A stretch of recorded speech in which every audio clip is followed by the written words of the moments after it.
Bonjour à tous, ici Nata, votre animatrice du balado Nata PR School. Vous êtes un entrepreneur ou un directeur de marketing et vous êtes sur le point de lancer un nouveau produit ou service?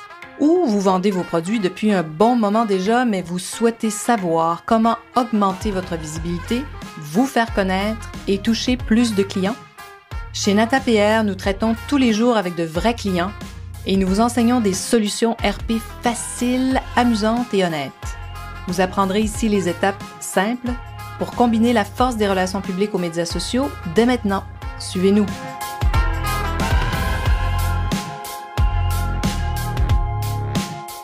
Bonjour et bienvenue à ce 27e épisode du balado du podcast Nata PR School. Se faire connaître aujourd'hui, pourquoi? On parle de comment se faire connaître et à quoi ça sert.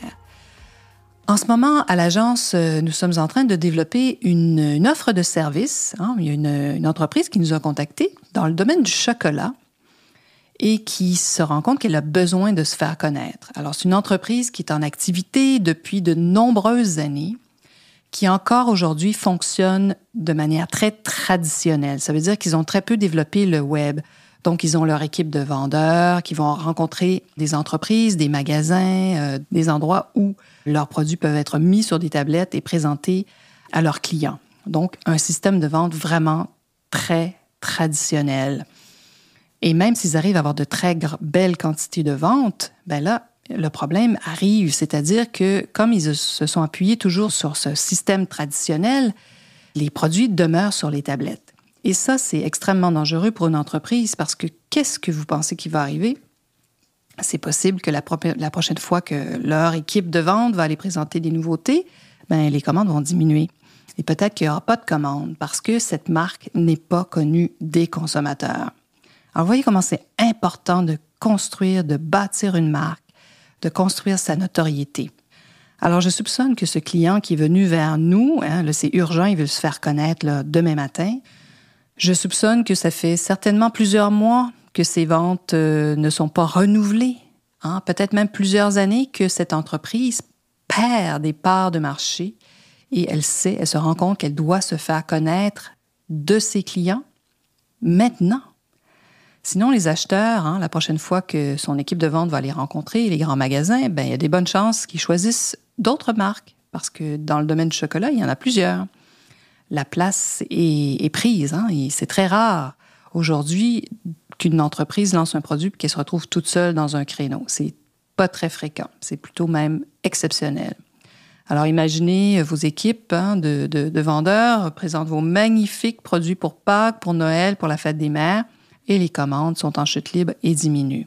Alors avant d'en arriver là, il y a plein de choses qui sont possibles aujourd'hui qui sont très peu coûteuses. Vous pouvez créer rapidement un site de vente en ligne ou trouver un partenaire, une plateforme transactionnelle et vous commencez à faire du bruit, à faire parler de votre produit. Donc, d'envoyer vos produits à des influenceurs, à des médias qui sont susceptibles de parler de chocolat, par exemple.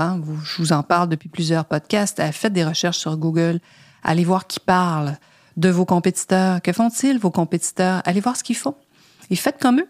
Concentrez-vous, donc, quand vous commencez sur une plateforme pour faire parler de vos produits. Et peut-être utiliser, Facebook ou, pourquoi pas, le podcast. Si vous êtes comme moi, un fan de podcast, vous avez peut-être découvert que c'est un outil extrêmement puissant et très méconnu sur le web. Donc, il y a moyen de faire des choses formidables et vous pouvez donner beaucoup d'informations dans un podcast.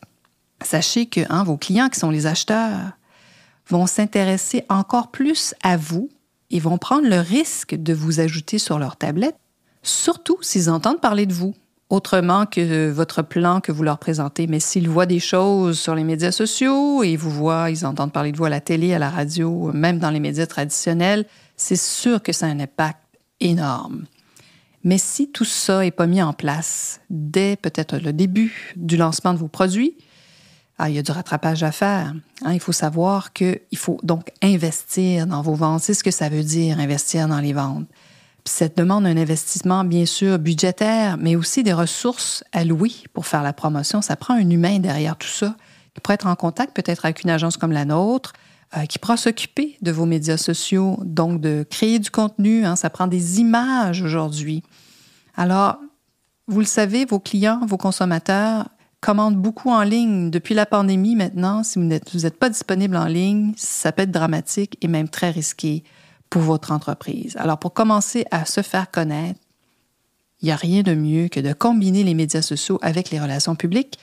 C'est ce qui est le plus accessible au niveau du prix. Après, je vous dirais bien sûr, une campagne Facebook peut très bien vous aider, une campagne de publicité Facebook, mais les RP, les médias sociaux, c'est extrêmement puissant. Alors, est-ce que vous faites partie de ces entrepreneurs qui investissent la majorité de leurs ressources pour créer un formidable produit, et ensuite vous investissez énormément dans les ventes, vous montez une équipe de vente et très peu dans la promotion, le marketing? C'est risqué. Je suis désolée de vous le dire, mais c'est un cycle de commercialisation très traditionnel qui est un peu en voie de disparition, il faut le dire. Donc, les risques sont grands. Alors, peut-être que vos concurrents vont prendre toute la place. Car que font vos clients, vos acheteurs, ceux qui vont acheter vos produits, vos clients, que font-ils? Quel est le premier geste qu'ils posent aujourd'hui quand ils cherchent un produit, quand ils cherchent, au fait, à peu près n'importe quoi? Ils font comme vous et moi, une recherche sur Google. Votre concurrent, souvent mentionné, grâce aux influenceurs, aux médias, puis avec sa stratégie publicitaire en ligne, il va apparaître en premier, en tête de liste. Et vous, peut-être que vous ne serez même pas là. Oui, je sais, c'est un constat un peu tragique, mais vous seriez étonné de voir combien il y a d'entreprises qui sont dans cette situation parce qu'ils n'ont pas pensé à cet aspect promotionnel. Ils n'ont pas pris le temps de réfléchir à qu'est-ce qu'il faut faire pour faire connaître une marque. Puis parfois, c'est des produits de grande qualité. Alors, soyez au fait de ça. Parce que même si vous avez enregistré des ventes exceptionnelles, que vos produits sont un peu partout, mais si personne ne les achète, ça va être extrêmement difficile ensuite de revenir pour avoir des deuxièmes et des troisièmes ventes. Ça va être vraiment difficile. Vous allez devoir faire un travail de promotion très, très, très, très puissant qui peut vous coûter très cher aussi. Alors, attendez pas de vous retrouver dans une situation où vous vous faites dire par les magasins, par votre chaîne traditionnelle de vente qu'il faut que vous fassiez la promotion, qu'il faut vous faire connaître, sinon les commandes vont baisser. Rendez vos produits disponibles rapidement sur un site. Peut-être voyez une plateforme où c'est possible pour vous de rendre vos produits disponibles rapidement. Envoyez vos produits à une liste très ciblée d'influenceurs et de médias. Vous les trouvez comment?